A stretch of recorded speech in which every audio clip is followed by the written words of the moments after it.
Maybe your dishes aren't coming out as clean as they used to. First thing you're going to do, check these little holes on your lower spray arm and on your upper spray arm. Sometimes those get clogged with dish soap. And in this case, they're actually cleared out still. So what we're going to do is we're going to look back here under this cover. So the first thing we'll do is we're going to remove our dish racks.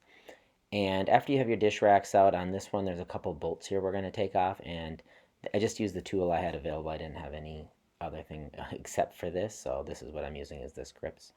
Once you remove that, you're able to pull off that cover, and as you can see here, ugh, it looks pretty nasty. So every time we're doing our dishes, that's kind of getting flung around up into our dishes. And if you look under the cover, it gets even worse. So imagine we've been doing dishes under here for a while, and this is just at a seasonal place, so it's pretty nasty.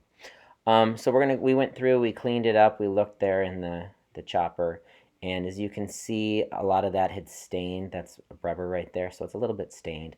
But then we went through and removed all the pieces, and you can see the areas that we had to clean up. And once we were done, we put it all back together, and hopefully this helps. And as always, thanks for watching. Make sure to get in there and clean the grime out of your dishwasher.